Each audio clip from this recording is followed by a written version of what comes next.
13 जुलाई को आनंदपाल सिंह का अंतिम संस्कार कर दिया गया, लेकिन उसके अंतिम संस्कार से पहले आनंदपाल के गांव साबरात में राजपूतों का सैलाब उमड़ पड़ा था और सभी की एक ही मांग थी, आनंदपाल एनकाउंटर की सीबीआई जांच राजस्थान सरकार कराए।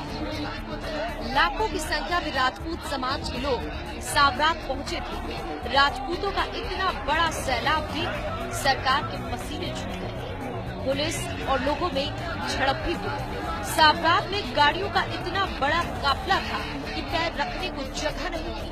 आनंदपाल के समर्थन में देश के कोने कोने से राजपूत समाज के लोग पहुंचे और साथ ही बड़े बड़े राजपूत नेता भी वहां मौजूद थे।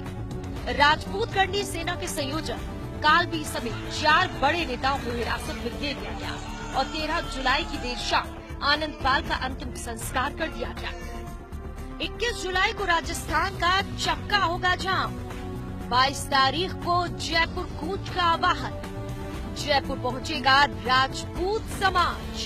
सीबीआई मांग पर अड़े राजपूतों का आक्रोश यही नहीं थमा है। साबरात के बाद अब जयपुर में राजपूत कूच करेंगे। लोकेंद्र सिंह कालबी ने आह्वान किया है कि अब 22 तारीख को करीब 10 लाख की संख्या में राजपूत जयपुर कूच करेंगे। सीबीआई मांग पर अड़ा राजपूत समाज जयपुर में अपनी एकजुटता की ताकत दिखाए। ऐसे में सरकार के माथे पर शिकन की लकीरें भी पड़ने लगी है, क्योंकि राजपूतों की एकता की ताकत सरकार 12 जुलाई को ही देख चुकी है। ऐसे में राजपूत समाज के लोगों को रोकना सरकार के लिए बड़ी चुनौती होगा। वसुंधरा सरकार राजपूतों की जिद के आगे झुकने को तैयार नहीं है, तो वहीं राजपूत भी अपनी जिद पर अड़े हैं। बता दें कि 21 और 22 जुलाई को भाजपा के राष्ट्रीय अध्यक्ष अमित शाह जयपुर में ही रहेंगे। करनी सेना का प्रयास है कि शाह की मौजूदगी में सख्ती प्रदर्शन कर सीबीआई जांच की घोषणा का दबाव राज्य सरकार पर बनाया जाए। गोगा बेड़ी ने प्रदेश भर के राजपूत समाज के साथ साथ आम लोगों से भी अपील की है कि वो 22 जुलाई को अपने अपने साधनों से जयपुर में एकत्रित हो।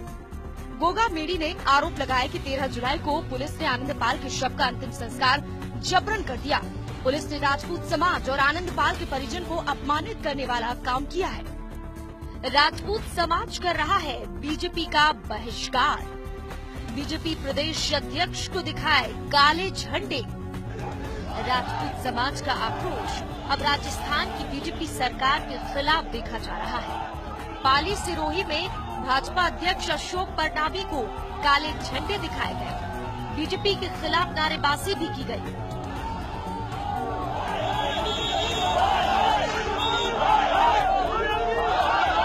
वहीं तखतगढ़ में भी करनी सेना के नेतृत्व में बीजेपी के खिलाफ नारेबाजी की गई और काले झंडे दिखाए गए। राजपूतों के इस विरोध से साफ जाहिर है कि राजपूत समाज अब बीजेपी सरकार की पूरी तरह खिलाफ हो गया है।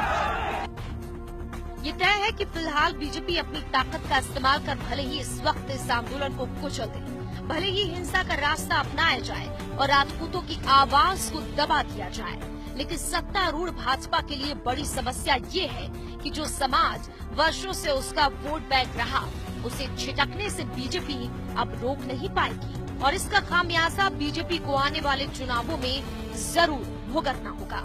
हालांकि सरकार भी राजपूतों में जातीयता के आधार पर फूट डालने की कोशिश जरूर करेगी, लेकिन राजपूतों के इस आंदोलन ने जितना विकराल अख्तियार किया है, उसे देखकर लगता है कि सरकार की राजपूत समाज में फूट डालने की कोशिशें बेकार साबित होंगी।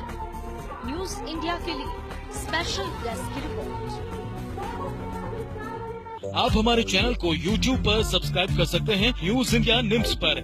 इसके अलावा आप ट्विटर पर भी हमें न्यूज इंडिया 17 पर फॉलो कर सकते हैं। फेसबुक पर आप newsindia.nimsuni पर हमें लाइक कर सकते हैं।